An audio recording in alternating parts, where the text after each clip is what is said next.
Before the war, before the betrayal, before everything changed, I was just a husband, a father, a man who believed in loyalty. Every morning before my deployment, Sarah and I had a ritual.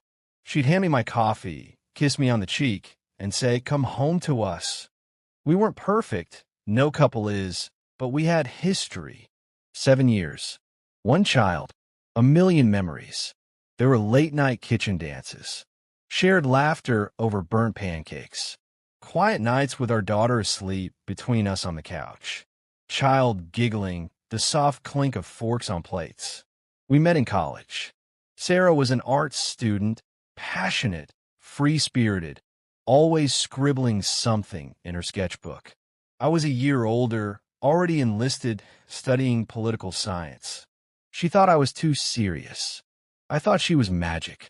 We balanced each other. We got married young, maybe too young, but we were in love. And we were fighters, or so I thought. Through moving bases, deployments, missed anniversaries, we held on. We made Emma during my first leave. She was a surprise, the best kind. I still remember the way Sarah looked holding her for the first time, like she had just discovered a new purpose. Things changed after Emma. Sarah was more tired, more distant, but I thought it was just new parent stress. I tried harder, sent letters, flowers on her birthday, even from a desert base, voice recordings when the internet failed. I told her every day that I loved her. Before I left for my third deployment, the one where everything broke, we had one last weekend together. We went to the lake where we used to swim. Emma collected rocks. Sarah painted a landscape while I grilled burgers. That weekend I thought was a reset. I thought we were okay. I didn't know it was our last memory together as a family. Deployment was never easy. The desert heat, the endless noise, the unpredictability of life under fire. But what got me through it, what got us all through it, were the messages from home. At first, Sarah messaged every day. Photos of Emma drawing, baking cookies, playing with our dog. "She asks about you constantly," she wrote. "She sleeps with your old t-shirt." Those messages were like oxygen. I'd replay voice notes of Emma saying, "I love you, Daddy," during long patrols. Her tiny voice was my anchor. But then the messages became shorter. The smiles in Sarah's selfies looked forced. Phone calls ended with "I'm tired" instead of "I love you." Then came excuses. "Emma's asleep already." "Bad day at work." "Not feeling well." I started checking my phone with dread instead of hope. One night, I called and got no answer. I called again the next day. Then the day after that. No response. I sent her a photo from base, me and the guys, dusty and grinning after a long mission. Nothing back. A week passed. Then another. I asked myself if she was overwhelmed, depressed, maybe sick. I defended her silence to everyone, especially to myself. Ramirez, a fellow squad mate, pulled me aside one day. "You okay, man? You've been quiet. I think something's wrong at home." I admitted. He nodded. "We all got ghosts, brother. Just don't let it eat you." I started journaling more, writing Emma bedtime stories I couldn't read to her. I kept telling myself, just finish the deployment. Go home. Fix it. But deep down I knew something was slipping, and it was already out of my hands. It was the middle of a slow, stifling afternoon. I had just returned from a long reconnaissance shift and was taking shelter from the brutal heat in the shade of a canvas tent, sipping on lukewarm water when I decided, almost absent-mindedly, to check my email. I hadn't in days. The connection was spotty, and honestly, I hadn't expected much. There it was, an unread message. No subject, just her name. Sarah. With a pit in my stomach, I opened it. "I'm sorry, but I can't do this anymore. I filed for divorce. I took what was mine. Please don't contact me." No greeting, no closure, just that. The words didn't sink in right away. I stared at them for a long time. My fingers hovered over the keyboard, unsure whether to cry, scream, or hit reply. But when I tried to respond, my message bounced back. Address no longer active. She had shut the door on me completely. I checked our joint bank account. Zero. Everything was gone. Every penny I'd sent home. Money I'd saved for Emma's future, for the house Sarah and I dreamed of buying. Wiped out in an instant.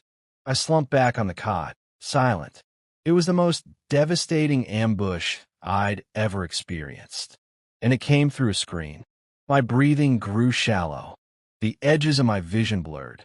My world, already dusty and uncertain, began to collapse inwards.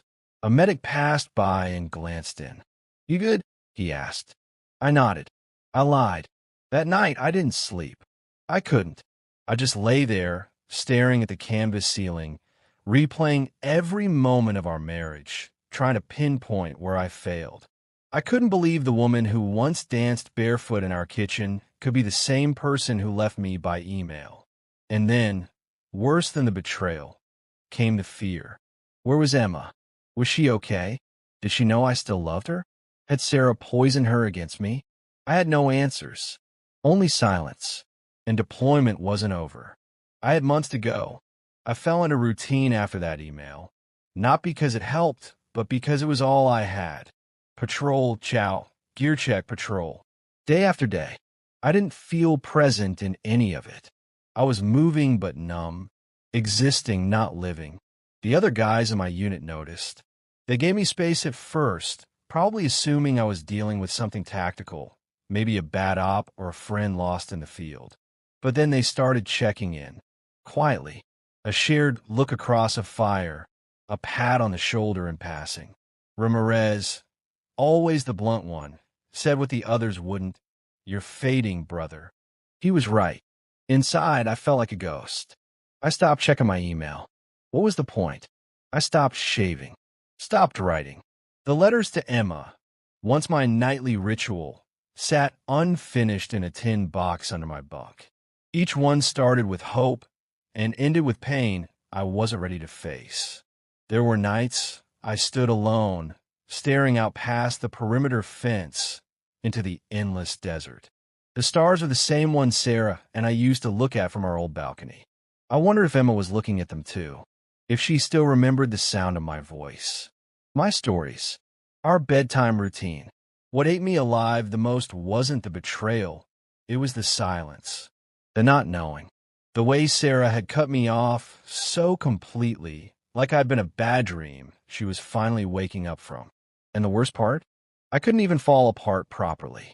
I was still in uniform, still responsible for my squad, still on foreign soil with a loaded weapon and men who depended on me to be sharp. So I wore the mask. I pushed down the ache. I laughed at jokes that didn't land. I ran drills like a machine. And every night, I lay awake staring at the drawing Emma had made me before I left. It was wrinkled and stained from being in my vest pocket for weeks. A stick figure family, me, her, and Sarah, holding hands under a sun that looked more like a yellow explosion. We were smiling. It was a lie now, but it was also the only truth I had left. I started carrying it again, like armor. One day, a supply crate came in for base. Mixed with the rations and ammo was a thin manila envelope. No name, no address, just a daddy scrawled in big, uneven letters. My hands trembled as I opened it. Inside was a new drawing. Emma again, just her and me this time. No Sarah. We were standing on a hill, under a big heart. She had drawn my uniform, my smile. And below it, in big pink crayon letters, "I miss you, Daddy. Come home soon." I broke. Right there, in the middle of the dirt, with the sun beating down and the camp bustling around me. I sank to my knees and sobbed. Not loud, not wild, just a long, hollow release I'd been holding in too long. That night, I started writing again. Not just to Emma, but to myself. I wrote about the rage, the grief, the guilt. I wrote about the dreams I had, Sarah screaming at me, Emma fading like smoke, my house turning to ash. I wrote until my hand cramped and my vision blurred. Then, slowly, I started to come back. I helped the new recruits clean their rifles. I volunteered for supply runs. I even made a few jokes at Ramirez's expense. Nothing big, just small signs that I wasn't entirely gone. The drawing, Emma's message, was my lighthouse in the fog.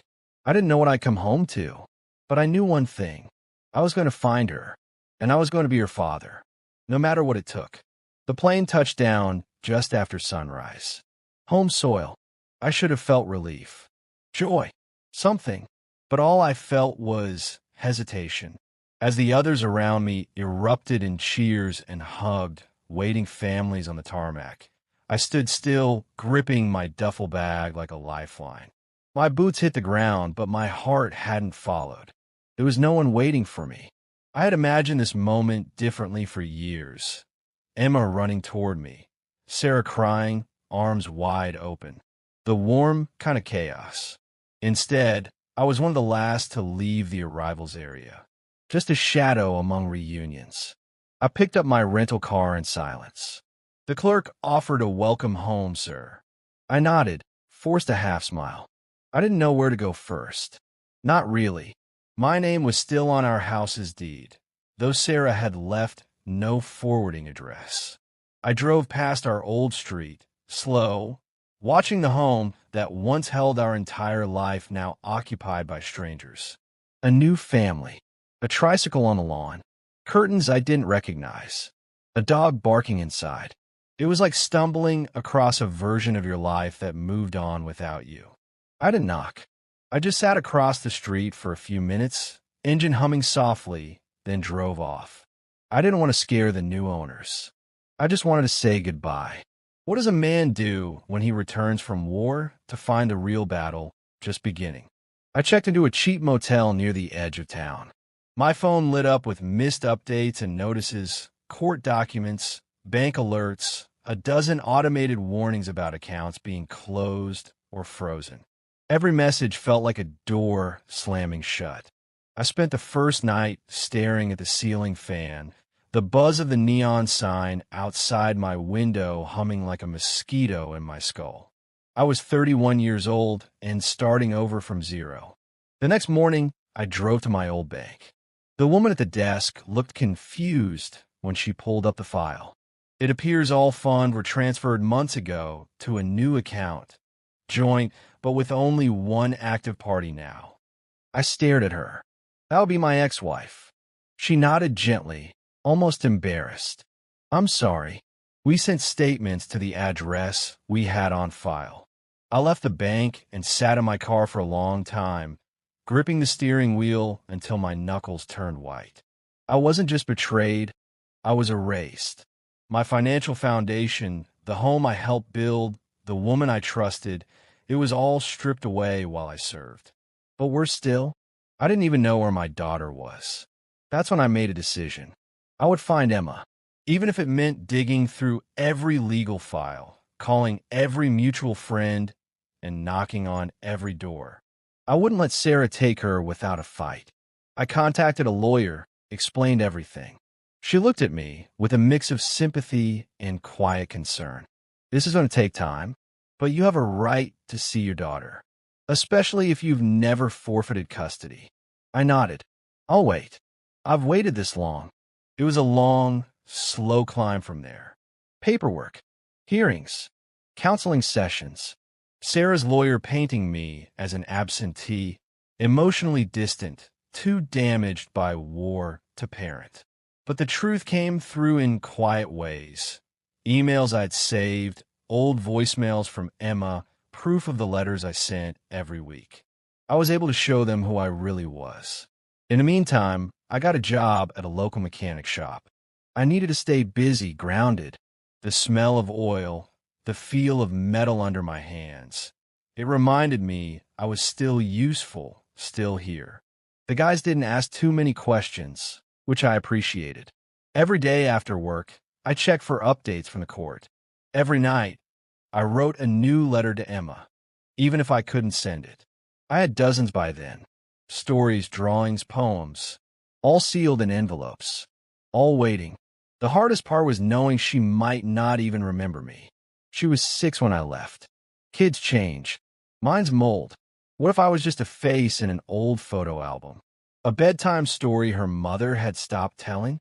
Then, one day, I received a certified letter. Supervised visitation approved. Location enclosed. First visit scheduled for June 14th. My hand shook. June 14th. My birthday.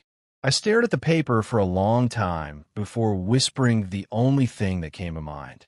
Thank you. June 14th arrived like thunder. Loud, sudden, impossible to ignore. I stood outside the family services building, gripping a bouquet of sunflowers in one hand and a small stuffed bear in the other. It was the same kind Emma used to cuddle before bed, only this one was brand new, with a little note tucked into its ribbon. For my sunshine. I checked my reflection in the car window. My shirt was ironed, my hair trimmed. I looked like a man holding it together, but inside, I was falling apart. They told me it would be supervised. A social worker present. 1 hour. No promises after that. It all depended on how things went. What do you say to your child after years apart? After a betrayal that's not hers, but lives in the space between you? I sat in the room, bland and quiet, painted soft yellow like it was trying too hard to feel safe. Children's drawings were taped to the walls. A little bookshelf sat in the corner, all crooked and worn. Then the door opened, and there she was, Emma, taller than I remembered, hair a little longer. She was wearing a denim jacket over a pink dress, the kind she used to twirl in. Her eyes, those same wide brown eyes, met mine. For a second, neither of us moved. Then she tilted her head. Daddy, that single word, just one breath, one sound, shattered everything I'd been holding back. I nodded, eyes wet. Hey, Bug. She ran to me. Not hesitantly, not awkwardly. She ran, arms open, fast, desperate. Like all those years hadn't passed. Like she remembered. I dropped the flowers and caught her mid-leap. Her tiny arms wrapped around my neck, and she buried her face in my shoulder. I didn't even try to hold back the tears. I missed you, she said, muffled by my shirt. I missed you more, I replied. It's strange how fast the soul recognizes home, even after being uprooted, even after silence. We spent the hour on the rug, playing with blocks and stuffed animals, just like we used to. I asked her about school, her favorite snacks, what show she watched now. She told me she liked space stuff, that she wanted to be an astronaut or maybe a painter. Like Mommy, I asked gently. She shrugged. Sorta, but I want to paint planets. The social worker observed quietly, taking notes. I try not to let it distract me. All I cared about was soaking in every second. Toward the end of the visit, Emma pulled something from her little backpack. A drawing.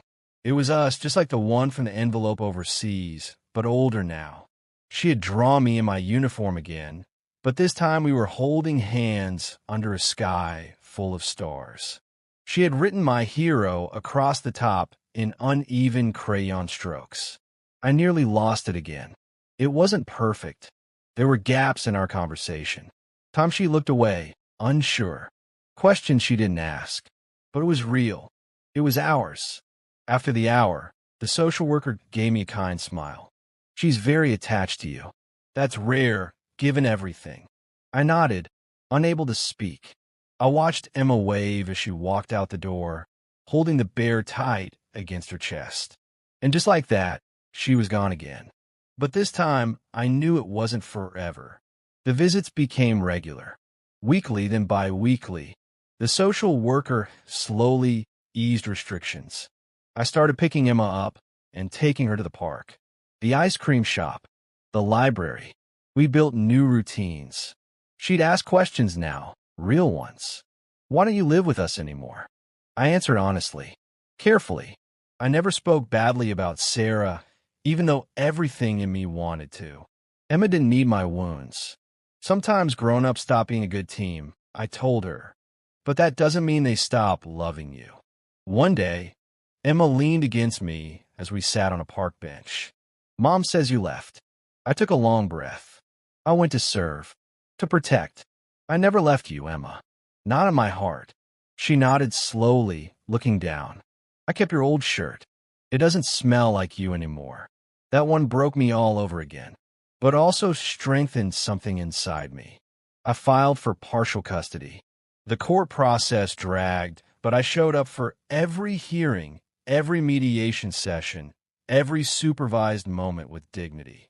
My lawyer told me I was one of the most persistent fathers she'd ever seen. Sarah tried to block it at first. She didn't show up to the first few sessions. Then, when she did, she barely looked at me. She had a new life, a new boyfriend, a different aura altogether, cold, polished, unfamiliar. But I wasn't there for her anymore. I was there for Emma. And slowly the court saw that too. 6 months after my return, a judge signed the order. Shared custody, weekends, holidays, summer. It wasn't full custody, but it was a door, a beginning. When I told Emma, she squealed and hugged me so hard I nearly fell over. We spent that first full weekend baking cookies. I burned the first 2 batches. She made a mess of sprinkles. It was perfect. Later that night, as I tucked her into the fold-out bed in my tiny rented apartment, she looked up at me. "Are you staying this time?" I kissed her forehead. Always. Life didn't return to normal. It never could. Not after what happened. But something new began. Something real. Emma and I created our own version of home. Not a big house with a backyard or perfectly folded laundry, but a small, 2-bedroom apartment above a bakery that always smelled like cinnamon. Mismatched furniture. Her drawings taped to every wall. My uniforms folded neatly in a corner closet. It wasn't much, but it was ours.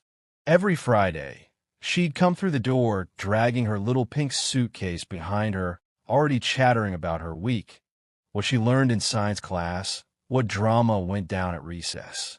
I'd be waiting with spaghetti on the stove or movie night snacks ready. We built new traditions. Morning pancakes shaped like stars. Saturday hikes with her stuffed astronaut backpack. Bedtime stories where I made up wild space adventures and always gave her the lead role. I kept every drawing, every letter, every crayon note that read "Best Dad Ever." But the wounds didn't magically heal. Some nights, after Emma had fallen asleep, I'd sit alone on the balcony with a beer in hand, staring at the stars. I'd think about Sarah, not with hate, though I had every right, but with quiet confusion, regret. How does someone you once loved more than anything become a stranger? I never get all the answers. Some questions just don't have clean resolutions. Maybe she was lonely. Maybe she was scared. Maybe we were both too young to weather the long storm. But I knew one thing for sure. She broke something in me. And still, I survived. And not just survived, I grew. Therapy helped. At first, I resisted. Thought I didn't need it. But my lawyer recommended a group for veterans going through divorce and custody battles. I walked into that basement room skeptical and sat across from men, just like me, scarred, lost, betrayed. I share my story, heard theirs, and for the first time, I didn't feel alone. I started writing again, really writing. Not just letters to Emma, but stories, articles. I published a piece in a military journal titled, "What They Don't Train You For." It went viral, read by thousands of servicemen and women who'd quietly endured their own heartbreaks while deployed. Emails poured in, men and women from across the country thanking me for saying what they couldn't. That felt like something, like purpose. Eventually, I turned the journal into a blog, then a podcast, then speaking gigs. I never planned for it, but somehow the pain became a platform. And Emma, she flourished. She made friends easily, took up art like her mom, and science like her own spark. Every project she brought home had some planet or star glued to it. Her room at my place was covered in glow-in-the-dark constellations. I'd lay with her as we stared up at the fake night sky, and she'd whisper her dreams like wishes. "I want to build a rocket one day. Can I name it after you?" I laughed. Only if I get a seat. She smiled, eyes half closed. You already have the best seat. Right here. She patted her chest and fell asleep with her hand over her heart. That little girl gave me more strength than any battlefield ever had. And Sarah? Over time, our communication shifted from cold and transactional to civil. Co-parenting took work, boundaries, patience. But we did it for Emma. There were birthdays we both attended, school conferences where we sat on the same row. The awkwardness faded little by little. There was one afternoon, about a year after custody was finalized, when Sarah and I stood side by side watching Emma's school play. She was dressed as a shooting star, twirling under stage lights, a grin so wide it hurt to look at. Sarah whispered, almost without thinking, "You've done really well with her." I didn't say anything, just nodded. That was enough. If you'd told me 2 years ago that I'd go through hell and come out with my daughter's hand in mine, I wouldn't have believed you. If you told me that I'd find strength in the wreckage, purpose in the pain, I'd have laughed bitterly. But life doesn't move in straight lines. It twists. It burns. It breaks you down to your bones before it teaches you how to rebuild. And when it does, you don't rebuild into who you were. You build into someone stronger. Someone who knows what matters. Someone who, even after being left by email and robbed blind, can look at a child and say, "You were always worth fighting for."